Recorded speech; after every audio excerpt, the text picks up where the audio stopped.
Welcome to SportsBeat KC, the Kansas City Star's daily sports podcast. It is Thursday, July 23rd, and I'm Blair Kerkhoff. The Royals played 3 exhibition games or summer camp to tune up for Friday's opening day against the Cleveland Indians, and there wasn't much encouraging about those contests against the Astros and the Cardinals. The Royals led for 1 inning in the 3 games, with pitchers having a difficult time commanding the strike zone. But those were exhibitions. The first games played since mid-March, and perhaps the Royals were just working out the kinks. The 60-game season begins with Danny Duffy on the mound Friday. He's making his 3rd career opening day start. Brady Singer, who pitched well last year in his full first minor league season, gets the 2nd game starting assignment in something of a surprise move. Beat writer Lynn Worthy previews the 2020 Royals today, and after a break, you'll hear from Danny Duffy, the team's most experienced starting pitcher. Well, Lynn Worthy, ready or not, opening day is arriving for all of Major League Baseball, but we really only care about the Royals right now. And I say ready or not, and based on what I saw this week in 3 summer camp games, it's more not for the Royals. They had a rough week against the Astros, the 2 games at Kauffman Stadium, and then at St. Louis on Wednesday. We're recording this Thursday, and of course, the Royals play at the Cleveland Indians on Friday night in the opening game. What were your big takeaways from the exhibition week? I was really hoping to see a little bit more encouraging signs by the Royals. We'll get into personnel matters here in a second, but just overall, what were your impressions of the Royals this week? The pitching is still going to be a question mark. I mean, I thought it was always going to be a question mark, but the answers to that question were not looking good, at least through the exhibition game. Let's put it that way. It's going to be an ongoing, situation all season between guys coming in and out, and also just you weren't really sure about some of the pitchers that you are probably going to have to rely on. They were unproven commodities, and just through a few exhibition games, they're still not quite proven. Right. I'll tell you what, specifically about the pitching, what was discouraging to me was just the inability to command the strike zone and lead off walks, walks anytime, but lead off walks, especially from starters.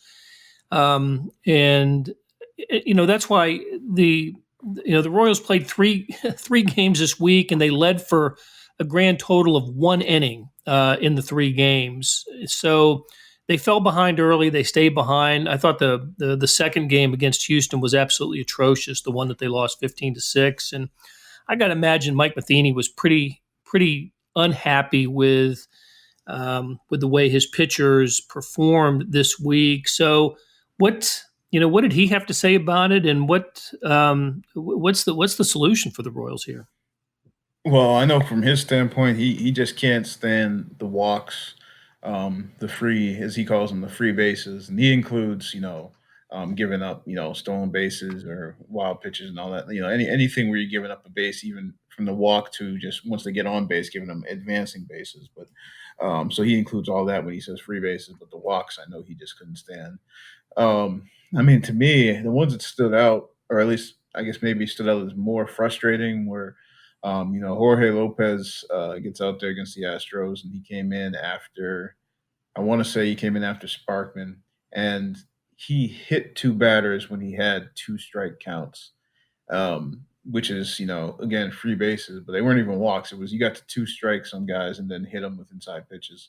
It was sort of, I don't want to say funny, but the fact that, I turned on the TV later on and see on SportsCenter they're talking about, or on Twitter, they're talking about Astros hitters got hit. And I'm like, well, there were 2 strikes on both of those counts. He wasn't trying to hit guys. He just wasn't throwing strikes. That just, that was not now we're going to get those Astros for everything they did in the past. Like, no, that was not the situation. I was following it would have been more encouraging if that was the situation, but that was not the situation.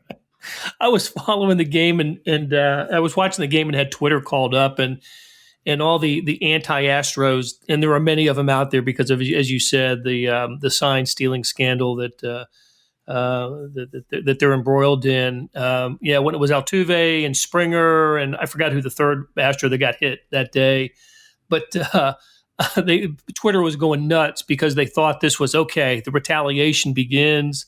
And I'm just thinking, I'm shaking No, my head saying, no, no, not no. even close. Yeah, because I think Bregman was one of the ones that Lopez hit with two strikes. Yeah. I think Springer. I'm trying to remember. Springer might have been the one that. Um, Shoot, I'm trying to remember. Kowar hit somebody. And I can't remember if Springer was still in the game that late, but Kowar hit somebody with a curveball that just didn't break because that's that third pitch that he's still working on, and it was it was a little dicey that day that he was throwing. So I can't remember if it was Springer that he hit, but I know he hit somebody with a curveball that just got away from him. So but yeah, it was not that. It was just an inability to throw strikes consistently, falling behind in counts, and then even Monty got Mike Montgomery in his start. He worked around a little bit. I think he gave up one run on a leadoff walk in the first inning. I'm trying to remember. He may have one of the home runs he gave up might have been a 2-run homer. I can't remember if it was a hit or a walk that he put a guy on for. So, but he was the home runs he gave up, he basically said those were just fastballs that he just decided to go fastball count there because he had need to work on the fastball command and and because of the setting, he wasn't necessarily too worried about giving up the run. It was Right. more a matter of okay, you need to work on controlling the fastball because he had a good feel for the off speed, by all accounts, including asking Salvi and asking, Matheny afterwards that the breaking stuff looked good, but the fastball was all over the place a little bit. So he decided to try and make himself throw it in those situations. So those got hit, but he did walk a couple guys too. So yeah, uh, it is concerning. I mean, then in St. Louis, Josh Stallmont came in and yeah, he walked. I want to say three. He got away with one of them because I think they got him on the base paths. But yeah, that's another one that again that's not gonna work once we get to the real games here. No, and look, it's one thing to not have command early in spring training and to work on pitches and to just do some things that you wouldn't normally do during a game. But these were different types to me. These were different types of exhibition games, right? These are the games, the first games that teams have played in more than 4 months. It was the only game that the Cardinals played as an exhibition before they opened, and the Astros just played the two. The Royals got three, which is almost like a big bonus for the Royals.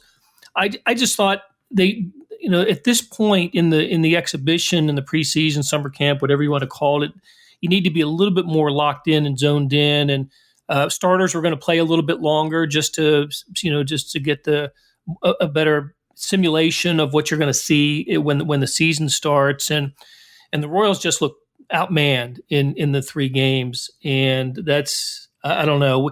After we've used this 4 month period to talk about how a 60 game schedule could advantage the Royals and teams that seem to have good young arms and that wouldn't necessarily be a 162 game successful proposition, but maybe in 60 they could sneak in. But I don't know if I saw anything this week that led me to believe that. But speaking of young arms, we know we're going to see Danny Duffy in the opener, making his third career opening day start, and Danny's certainly reliable starter for the Royals. He's getting the call because Brad Keller out with still recovering from the COVID.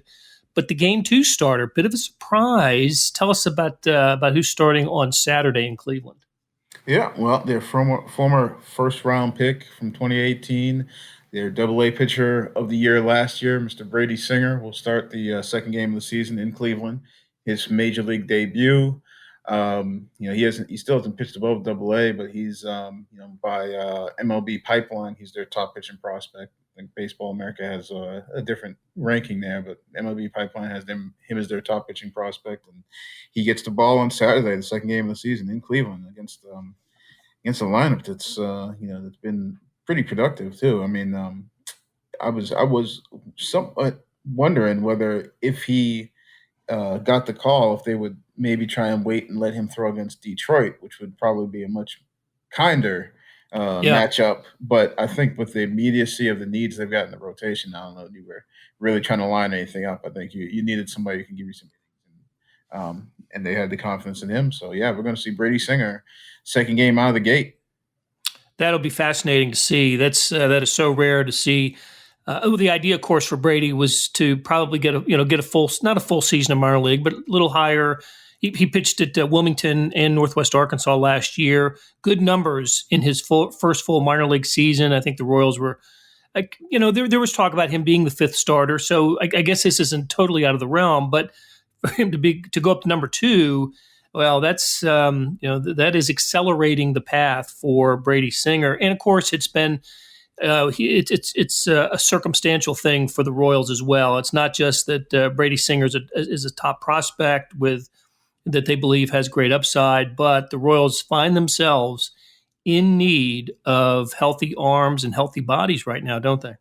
Yeah, yeah. I mean, with Brad Keller and Jacob Junis not going to be in the rotation to start the season, and I think it was leaning this way. I mean, I think when we were in Arizona, I thought it was a long shot that Singer was going to make the club out of camp in a regular 162 game season when you actually had minor leagues, way back then.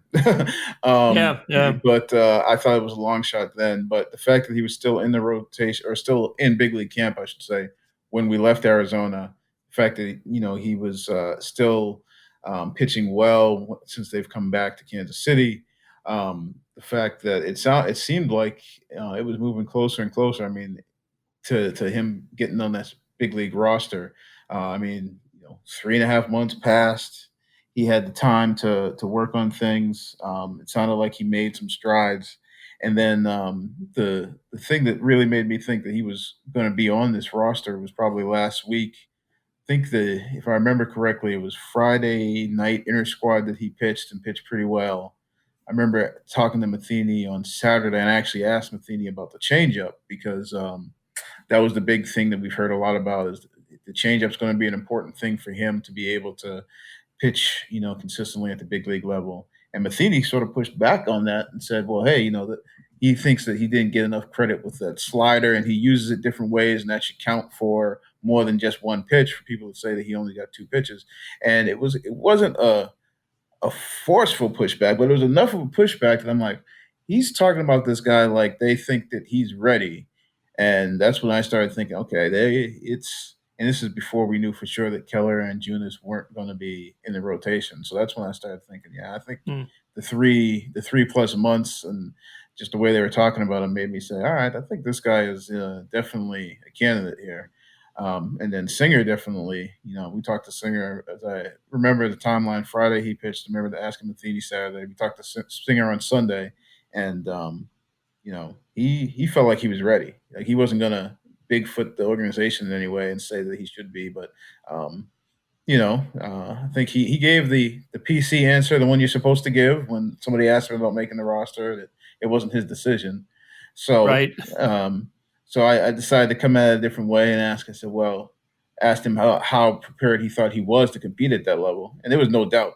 He wasn't shying away from that one. He thought he was ready. He just wasn't going to say that he should be on the roster. So it was moving this direction, I think, and the injuries or the COVID stuff sort of pushed it along. Yeah, well, maybe he can pitch his way into a permanent spot here with some early success. Would love to see it from Brady Singer. He'll be the first of the college pitchers that the Royals have drafted over the last few years to make his major league debut. So, as we're talking, Lynn, I know you are waiting. We're all waiting to see what the 30-man roster is going to be. We'll certainly know by the afternoon, and uh, the COVID plays into this as well, doesn't it? With Hunter Dozier now out, starting right fielder. I don't know what the Royals were going to do beforehand, but this could open. Well, it's obviously going to open a spot for somebody who. Yeah, well, Who is? specifically, it sounds like it's going to be Franchi Cordero, who they acquired.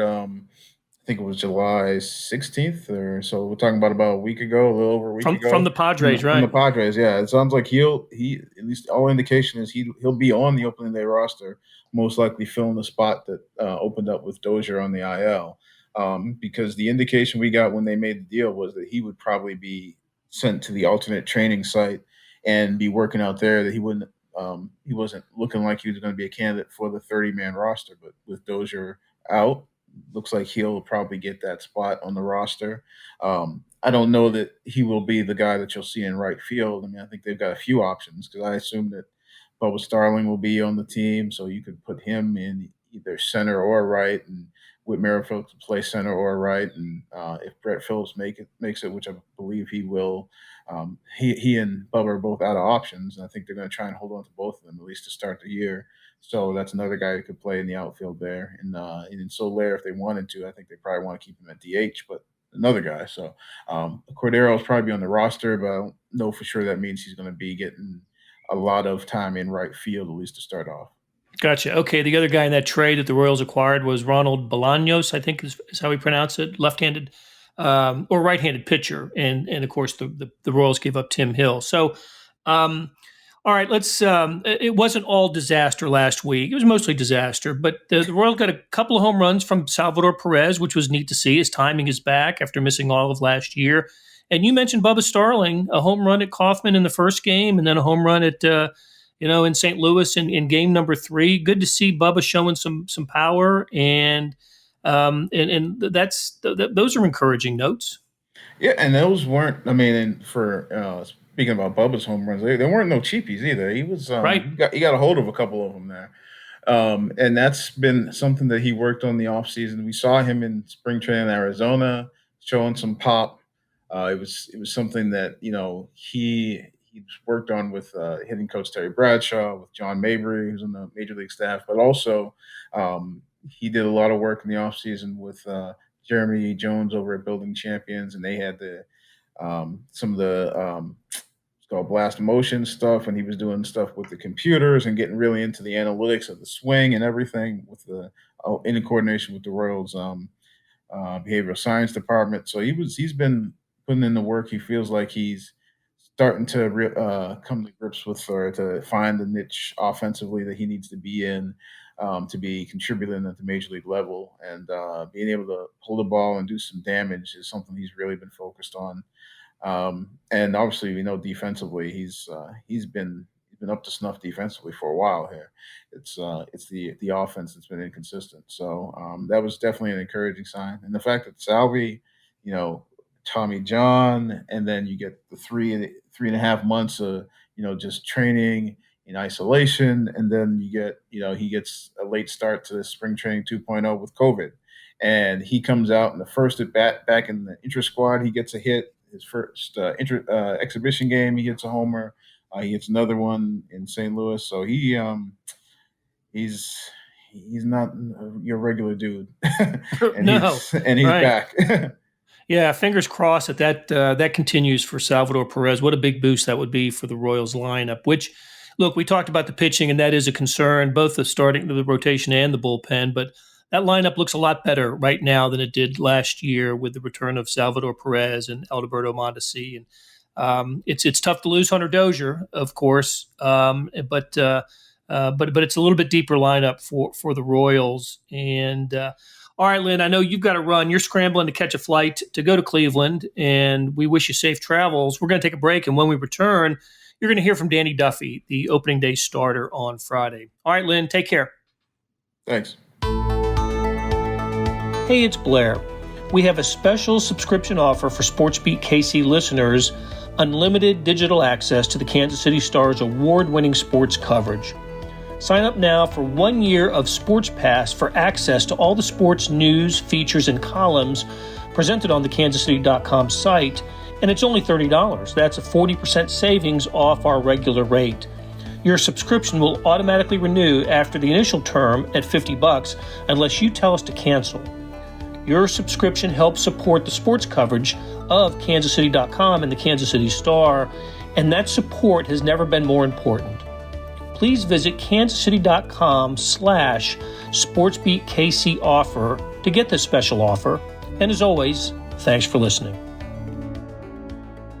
Danny, I asked Monty this the other day too, but with Jake out and Brad out and some uncertainty about the rotation, do you feel a little added responsibility to pick up that kind of slack?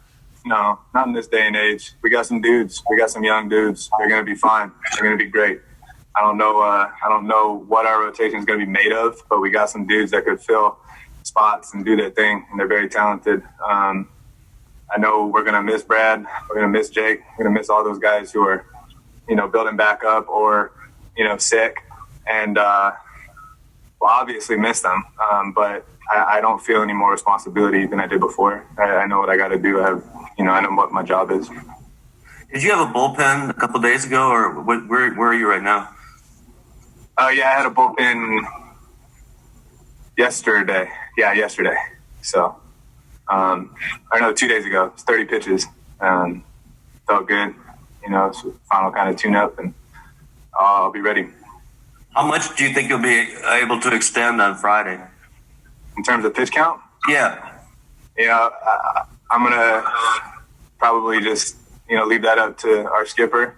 I got up to 90 the other day, including the innings in the bullpen. And, I don't see why I couldn't, go as far as he wanted me to or asked me to. So I feel about, right where I need to be in terms of, being stretched out and being strong and being ready to go. Great. Thanks, Danny. You got it. Hey, Duff, how do you feel like you guys as a group have dealt with all the roster flux, with guys, COVID and everything else? How do you feel like you guys as a group have dealt with it? And it might be an ongoing thing all season. I'm sure it's going to be. It's something we can't see. All we can do is just kind of be prepared and wash our hands, wear a mask. Obviously, I'm not wearing one right now, so y'all can hear me. But I feel like I got a tan line on my face from wearing it as much as I have. So, I'm obviously taking every precaution that I possibly can. But it's something we're going to have to deal with for this foreseeable future. And I think that, we're all grown men in here, and we'll be able to do everything we got to do to avoid it as best as possible.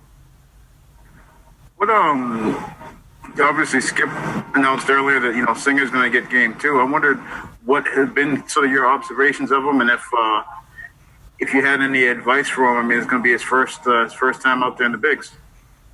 Yeah, you know what? He's got the stuff to do it.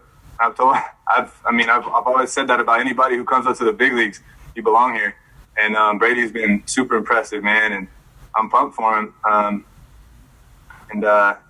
never made my debut in front of no fans and without my family there.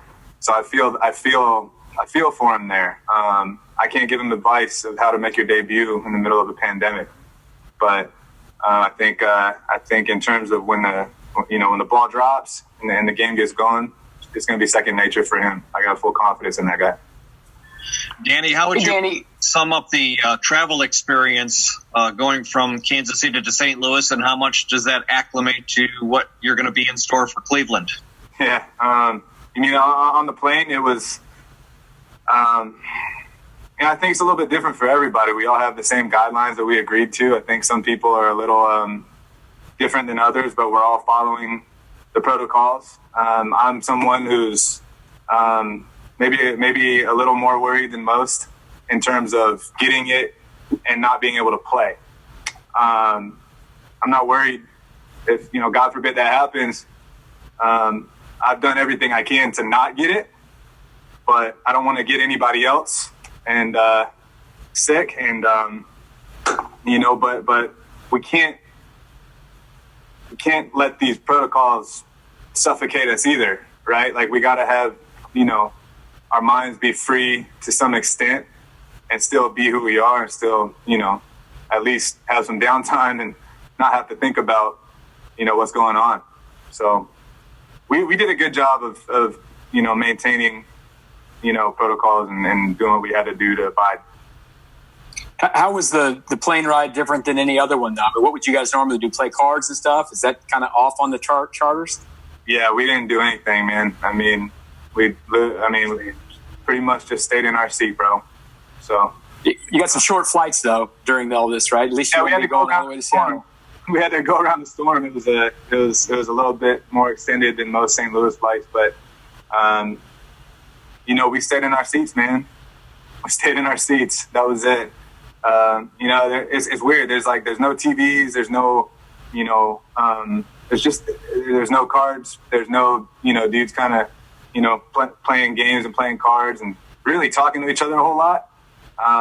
It was odd, but it's what we got to do. It's what we signed up for. Back to Singer a little bit.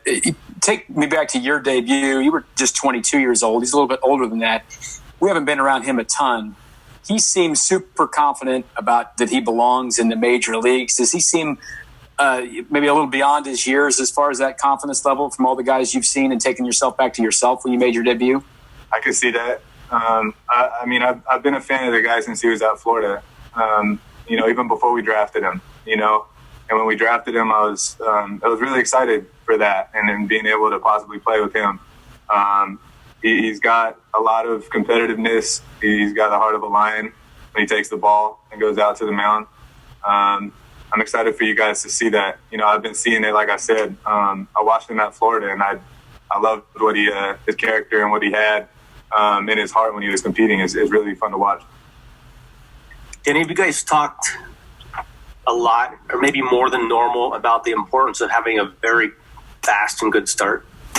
Yeah, I mean, we all know how quick this season's going to be, and it is important. I don't think we're adding any pressure to ourselves, but it is something that we have to have a lot of urgency on, and hopefully what we could learn from this season we could take into the next time we play 162, hopefully in 21, and apply that urgency to every game in the marathon and not the sprint that is 2020. That'll do it for today. Thanks to our production staff of Derek Donovan, Savannah Smith, Randy Mason, Beth Welsh, Jeff Rosen, and Chris Fickett. Tip of the cap to Lynn Worthy for stopping by and talking Royals on the eve of opening day. Catch his stories in the show notes and on kansascity.com. Hey, earlier in the episode, you heard me talk about the Sports Pass offer. It still stands and still a good one. $30 for a year's worth of sports coverage, and that includes Sports Extra that comes with the e-edition. Let me tell you about today's Sports Extra on the e-edition. There are 62, count them, 62 pages of national sports coverage. Now, half of that is a baseball preview, but man, it'll take you a few hours to get through that. That is great stuff, 62 extra pages. Well, here's an even better offer. Buy the entire Kansas City Star product. Sports, news, features, commentary, and analysis, the whole thing. You get all the stories written by my talented colleagues, plus additional news, sports, and business coverage. The details at account.kansascity.com/subscribe. That's account.kansascity.com/subscribe. And whether it's the Sports Pass or the full subscription, you're getting and supporting the best sports and news coverage in Kansas City and helping us produce programs like SportsBeat KC. Thanks for listening, and we'll be back on Friday with another episode.